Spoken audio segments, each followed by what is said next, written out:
문 중에서 1번서부터 14번까지 한번 보도록 하겠습니다.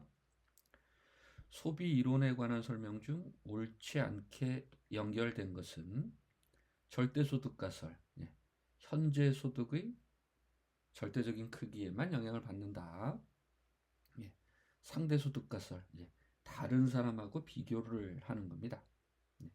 항상소득가설은 말 그대로죠. 현재 소득이 일시적으로 항상소득 이상으로 증가할 때는 이를 일시소득의 증가로 인식하고 소비를 늘리지 않는다. 결국 전생에 걸친 항상소득이 얼마인지에 따라서만 반응하게 되는 겁니다.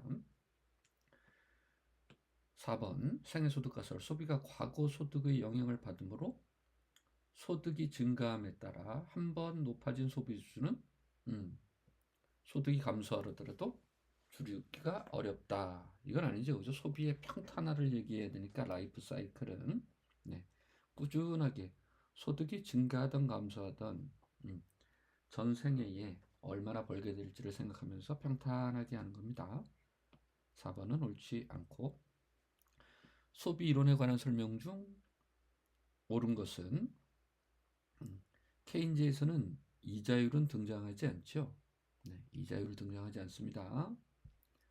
리카르도 등가정리, 피셔의 기간간 선택에 기초한 이론이 되는 거고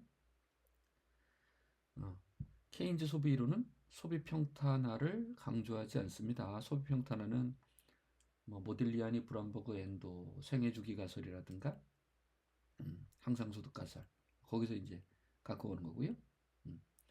소비자에 대한 임의보행 가설은 유동성 제약에 직면한 소비자의 소비 선택을 설명한다. 유동성 제약에 직면한 소비자의 선택은 돈을 못 빌리는 거잖아요. 그래서 나라에서 세금을 깎아주는 것은 곧 나라에서 돈을 빌려주는 것이다. 그래서 리카르도 등가정리가 성립 안 한다. 이렇게 생애 주기가설에 따르면 은퇴 연령의 변화 없이 기대 수명이 증가하면 사는 기간이 커지니까 어떻게 돼? 소비를 평탄화하는 그 소비 수준은 작아지겠죠. 2번은 옳은 표현이 됩니다. 소비 이론에 관한 설명으로 옳지 않은 것은 케인즈의 소비 함수는 평균 소비 성향이 장기적으로 어떻게 일정하다는 설명을 하지 못한다. 쿠즈네츠는 장기적으로 분석했을 때 어떻게 돼요? 평균 소비 성향이 일정하다라고 했는데 케인즈는 평균 소비 성향이 감소하는 걸로 나오니까 3번 생애 주기 가설에 따르면 강제적 공적 연금 저축은 민간의 연금 저축을 감소시키는 거죠. 저축을 일정하게 해야 되는데 강제적으로 하게 한다면 자발적으로 하는 것은 줄어들 수밖에 없지. 항상소득 가설에 따르면 일시적 소득이 증가하는 호경기에는 평균 소비 성향이 감소하는 거죠. 단기니까. 리카르도 대등정리는 항상소득 가설에 따른 소비 결정 이론과 맞아떨어진다. 부합이라는 것은 맞아떨어진다는 얘기니까. 2번 기간간 최적 소비 선택 모형에서 이자율이 상승하면 대체 효과로는 정리를 한번 해봐야 되겠지? 대체 효과로는 일기의 소비를 줄이고 미래의 소비를 늘리려고 하고 소득 효과로는 이자율이 상승한다면 저축자에게 오늘도 더 쓰고 내일도 더 쓰고 따라서 대체 효과가 더 큰지 소득 효과가 더 큰지 방향이 다르니까 그것에 따라서 다르겠죠. 소비 선택과 관련된 다음 설명 중 옳은 것을 모두 골라보자. 항상소득 가설에 따르면 복권에 당첨되었을 경우 그 해의 평균 소비 성향은 증가한다. 임시적인 소득이 증가하게 되면 어떻게 되는가요? 조금만 뭐 늘 수도 있고 안 늘 수도 있지. 이제 항상 소득에 따라 있어 돼 있으니까. 그래서 이렇게 복권에 당첨되어 있는 건 일시소득이야, 그지? 그래서 평균 소비 성향 이런 거에 영향을 안 주지만 쿠즈네츠의 분석대로 한다면 임시소득 증가에 따라서 평균 소비성이 감소할 수는 있게 되는 거죠. 그렇죠? 예. 한계 소비 성향은 변함이 없지만 소득만은 커졌잖아. 소득은 항상 소득과 임시소득의 차이니까 씀씀이는 가만히 있는데 밑에 분모만 커지니까 평균 소비 성향은 감소하게 되는 것이고, 항상소득 가설에 따르면 소득세율이 내년부터 영구적으로 인상된다. 세금 많이 내야 된다. 그럼 항상소득은 줄어들겠지. 항상소득이 줄어들니까 항상소비도 줄어들겠죠. 나는 맞는 표현이고, 생애주기 가설에 따르면 은퇴 시점 변화가 없고 기대 수명이 증가한다면 오래 살아야 되니까 어떻게 돼? 평균 소비 성향은, 그렇죠? 네, 감소하게 되는 겁니다. 예, 나만 옳게 되는 거죠. 자, 또 이제 이런 문제가 있는데, 일단 콥 더글라스 효용 함수를 그냥 눈으로만도 쓱 풀 수 있는 사람들이라고 한번 생각하면서 갈게요. 네, 물론 그렇게 되지 않는다면 이 문제는 1분 안에 해결할 수가 없습니다. 그래서 제가 일단 한번 써보자. 뭐 처음 접하는 사람도 있으니까. x의 알파승, y의 베타승, 그리고 제약이 이렇게 되는 사람일 때 효용을 극대화하는 xj 선택은 알파 플러스 베타분의 알파 m인데 여기를 px로 나눠줘야 되는 거야. 요거. 또 y 스타는 어떻게 될까? 알파 플러스 베타분의 베타고 m인데 여기 py가 되는 거라고요. 내 소득에서. 요거를 꼭 머릿속에 넣는다면 이제 이 문제는 풀기가 쉽다. 자, 이제 한번 보자. 일단 효용함수가 C1의 2분의 1, C2의 2분의 1 반반씩이구나. 그리고 이제 평생 예산 제약은 기계적으로 쓰시는 거예요. 기계적으로 이렇게 여기다 Y1 그리고 여기다가 1 플러스 R Y2 이건 이제 기계적으로 쓰는 거야. 예. 그런데 지금 뭐 했어요? 일기는 아무것도 못 벌어. 이게만 버는 거야. 맞죠? 네. 그러면 여기 앞에 1 있고 여기 PY에 해당하는 거야. 이것이 M에 해당하는 거고. 자, 그러면 바로 들어갑시다. C1 스타는 전 생애에서 버는 1 플러스 R Y2의 2분의 1씩. 그렇죠? 네. 물론 요 1로 이 전체를 나눠줘야 되지만 할 필요는 없지. 그거는 1이니까. 자, 그러면 C2는 똑같이 2분의 1, 1 플러스 R분의 Y2인데 여기 1 플러스 R분의 1로 나눠줘야 되는 거야. 여기 1 플러스 R분의 1로 나눠줘야 되는 거야. 나눠줘야 되는 거. 그냥 1 플러스 R로 쓰는 게 아닙니다. 1 플러스 R 나눠주는 거예요. 나눠주는 거. 그렇지? 네. 요게 M에 해당하는 것이고 요게 PY에 해당하는 거라고요. 그냥 쓰시면 안 됩니다. 1 플러스 R분의 1이라고 써야 돼. 따라서 어떻게 돼? 4 사라지게 되는 거죠. 이거 보세요. 미래의 소득만 있으니까 미래에 버는 거 반은 쓴다. 그러나 내가 이자를 갚아야 되니까 현재 가치화한 것만큼만 땡겨 쓰자라고 하는 거죠. 자, 이자율이 상승하면 C1은 감소할 수밖에 없죠. 이자를 많이 갚아야 되는 거니까. Y1이 증가하면 C2가 증가한다. 당연히 Y1이 있다면 무언가 조금이라도 있다면 어떻게 될까? 2분의 1 Y1 플러스 1 플러스 R Y2 그리고 여기를 1 플러스 R분의 1로 나누게 되는 거니까 당연히 어떻게 되는 거예요? 오늘도 버는데 뭐 나중에도 더 쓰게 되는 거지. Y2가 증가하면 당연히 수도 증가하고요. 그런데 이 문제에서는 이자율이 상승하든 안 하든 어떻게 되는 거야?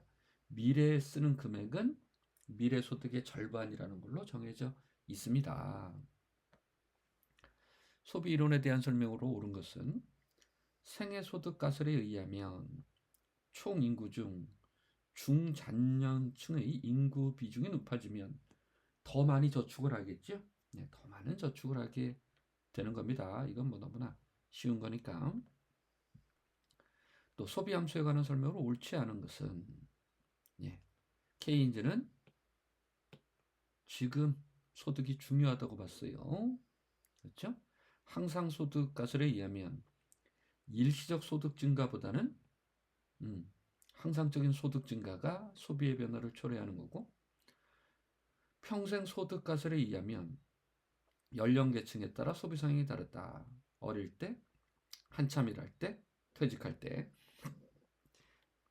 케인즈는 평균 소비 성향이 소득 증가에 따라 감소한다고 가정한다. 평균 소비 성향이 감소하는 거 있죠. 네. 그럼 4번은 확률 보행가설, 임의 보행가설, 랜덤워크라고 하는 것은 뭐다? 적응적 기대가 아니라 합리적이며 합리적 기대. 네.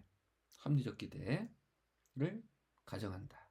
기대의 종류는 많잖아요. 그죠? 완전 예견도 있고 정태적 기대도 있고 적응적 기대도 있고 합리적 기대도 있지만 임의 보행가설은 합리적 기대다. 소비 이론에 대한 설명으로 옳은 것은 케인즈 평균 소비 성향 감소한다고 했고요. 일시적인 소득 증가는 소비에 영향을 미치지 않는다고 했고, 생애 주기 가설은 전생에 걸친 소득의 현재 가치. 이건 아니지. 홀에 의하면 항상 소득과 가설과 합리적 기대를 결합시킨 경우, 랜덤워크, 임의 보행 가설,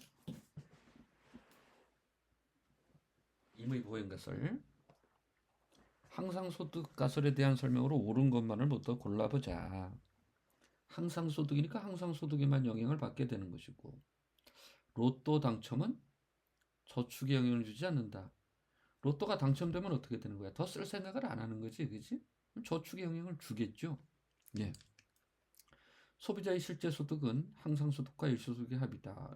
이건 뭐 소득의 정의가 되는 거니까.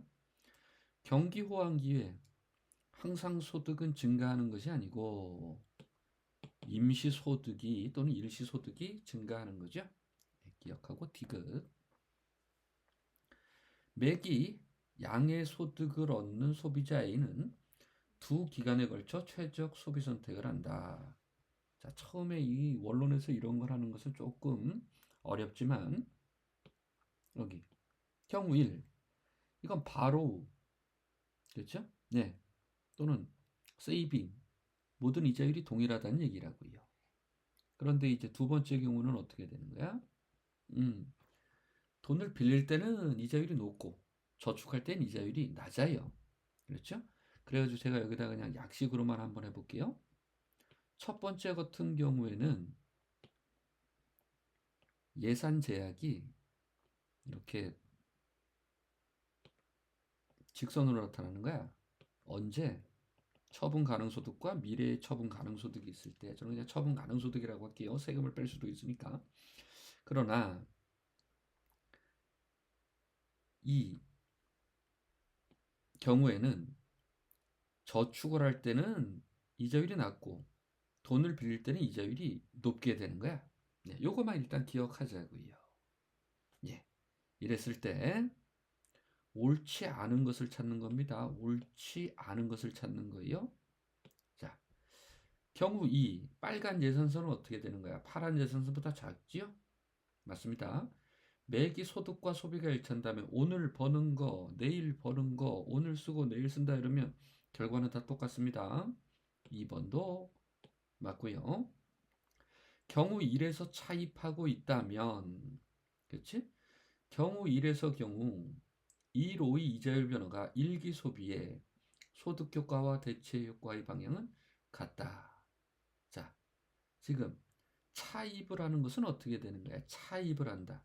차입을 하는 것은 여기서 차입을 하게 되는 겁니다. 내가 버는 것보다 더 쓰는 거니까. 그렇죠? 차입을 한다. 그러면 이자율 변화. 일기는 어떻게 되는 거야? 아이고, 내가 빚지고 있다. 이자율이 높아진다. 현재 소비 줄이고 미래 소비 느린다라고 하는 것이 대체 효과야.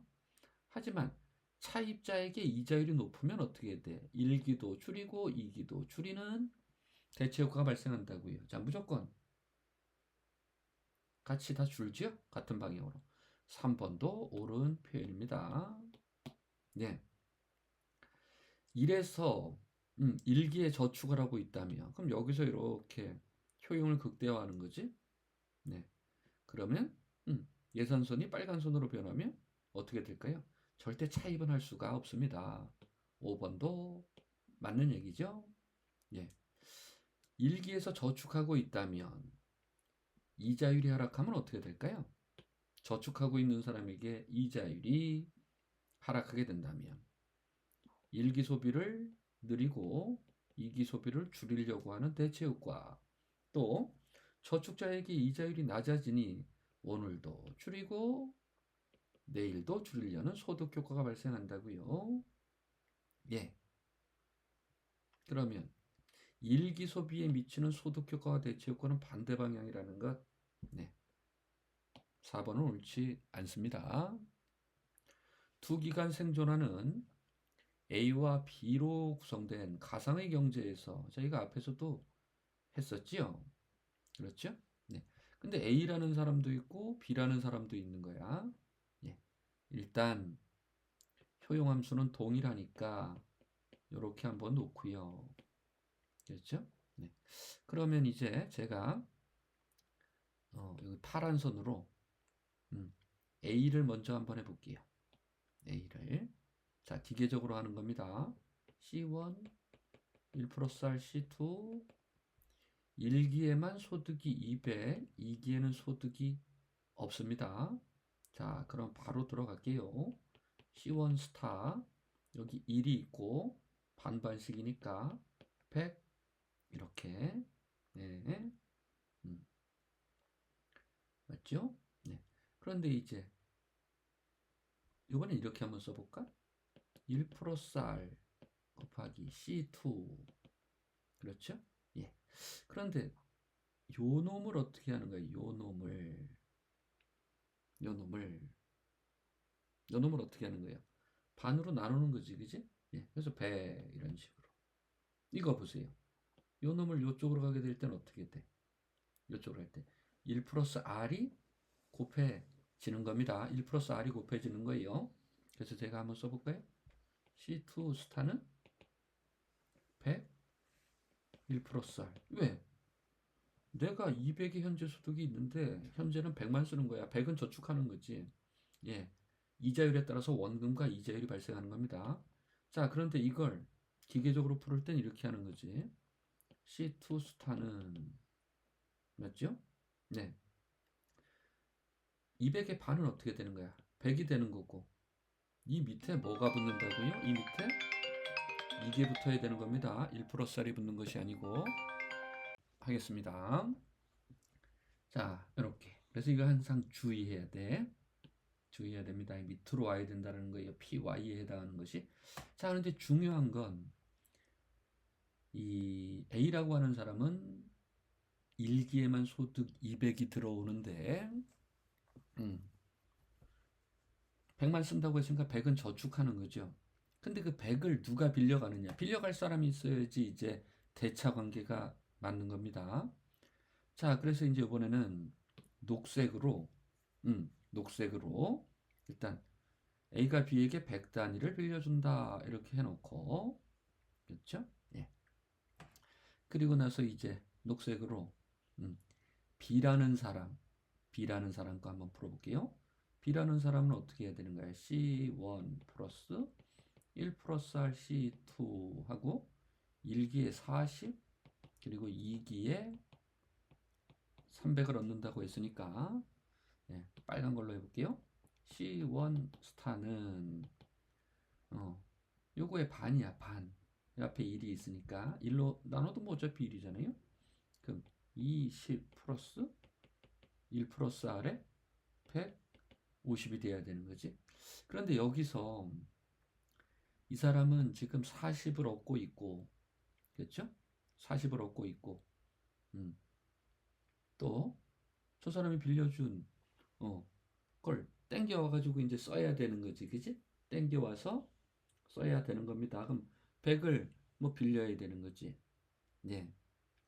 근데 여기서는 지금 40이 있고, 예. 100 단위를 쓰려면, 그렇죠? 40을 보는데 100을 써야 되는 거잖아요. 60. 60을 빌려야 되는 거지. 그렇죠? 예. 그렇게. 그리고 또 이제 C2도 이제 이렇게 한번 해볼게요. 그럼 똑같이 20 플러스 1 플러스 R에 150인데 이걸 뭘로 나눈다? 1 플러스 R분의 1로 나눈다. 여기다 1 플러스 R을 곱해야 되는 겁니다. 그렇죠? 자, 그런데 이제 한번 해볼게요. 요건 일단 뭐 중요한 게 아니니까 땡겨 쓰는 게 중요한 거지. 예. 그러면 이 사람은 땡겨 올 수 있는가? 만약에 50%를 한번 해보자고요. 여기 1 플러스 R에다 1.5 하면 어떻게 되는 거야?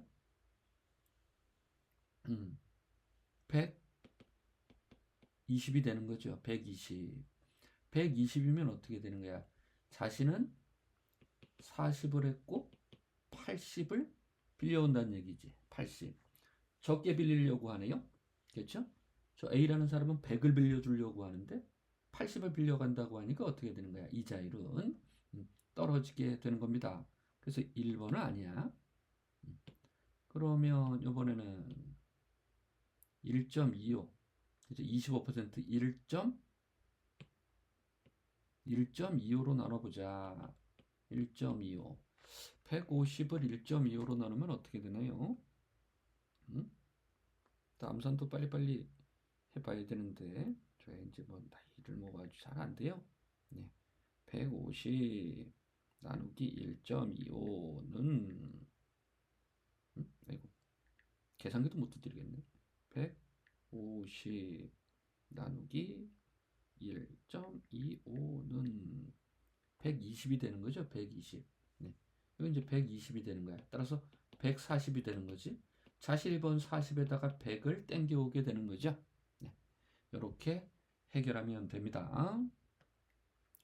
두 기간에 걸쳐 소비를 최적화하는 A에게 현재 소비와 미래 소비는 모두 정상제이다. 이자율 변화가 A의 최적 선택에 미치는 영향을 그렇죠? 자, 그러면 저축자든 뭐든 자, 일단 저축자라면 이자율이 상승하면 대체 효과는 어떻게 된다고요? 현재의 소비를 줄이고 미래의 소비를 늘리는 겁니다. 소득 효과로는 저축자에게 이자율이 상승하면 더 부자가 되니까 오늘도 더 쓰고 내일도 더 쓰게 되는 거죠. 네. 어떻게 되든 미래 소비는 당연히 증가하게 되는 겁니다. 그렇죠? 그러나 현재 소비가 감소할지 증가할지는 대체 효과가 서로 반대 방향이니까 모르는 거죠. 그리고 이것은 지금 뭐 저축자에서 얘기가 된 거지.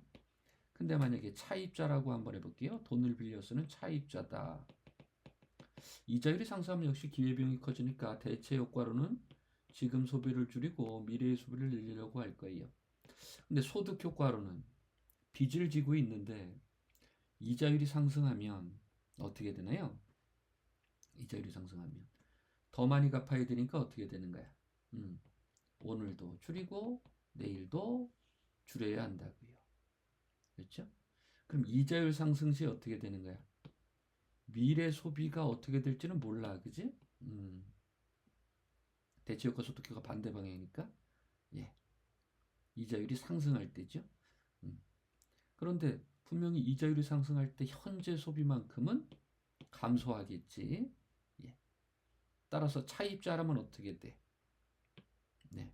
현재 소비는 이자율 하락 시 현재 소비는 증가한다. 이것도 또 한번 해볼까요? 그럼 이자율이 하락하면 현재 소비를 늘리고 미래 소비를 늘리고 차입자에게 미래 소비를 줄이는 거예요. 네. 차입자에게 이자 갚을 것이 작아지니까 어떻게 돼? 이것도 크고 이것도 커지게 되는 거죠. 따라서 어떻게 돼? 현재 소비는 증가하게 되는 겁니다. 소비 이론에 관한 설명으로 옳은 것은 항상 소득 가설에 따르면 현재 소득이 일시적으로 항상 소득보다 작게 된다면 네, 평균 소비 성향은 커지는 거지. 단기의 상황을 이야기하는 겁니다. 이건 맞는 표현이죠. 예. 그 생애주기 가설에서는 어떻게 되는 거야? 저축과 차입을 마음대로 할 수 있어야 되는 것이고, 케인즈는 이자율이 들어가지 않지 피셔의 기간간 선택이 되는 거고요. 예. 임의보양은 어떻게 되는 거야? 미래를 내다보는 눈이 있어야 되는 거예요. 근시안적으로 하면 안 됩니다. 항상소득 가설은 차입제약이 직면해 있다고 보지 않습니다. 1번 옳게 되는 것이고, 마지막 문제. 예. 이것도 딱 보면, 일기의 소득만이 있잖아요. 그죠? 2기의 소득은 0이래요. 그럼 이것도 이제 기계적으로 풀 때 이러는 거지. C1 알파, C2 1 알파. 그쵸? 네. 그러면 C1 플러스 1 플러스 예산 제약 Y 현재에만 있다고 했어요. 네. 그럼 어떻게 돼? C1 스타는 이거에 어떻게 돼? 알파 비율이 되는 거지. 이렇게 이거는요 1-알파의 비율인데 요걸로 나눠줘야 한다 그랬다고. 여기다 1 플러스 R을 곱해야 되는 거 주의해야 됩니다. 이거 주의해야 돼요. 따라서 어떻게 된다? 일기의 저축률은 어떻게 되는 거예요? 1-알파가 돼야 되는 거니까 이것은 옳지 않고, 일기의 소비는 알파 Y입니다. 그래서 이것도 틀렸고, 2기의 소비는 1-알파 Y에다가 1 플러스 R을 곱한 거니까 이것도 틀렸고, 1기의 소비는 이자율과 무관하다. 2기의 소비는 이자율이 중요한 역할을 한다. 4번. 예, 수고하셨습니다.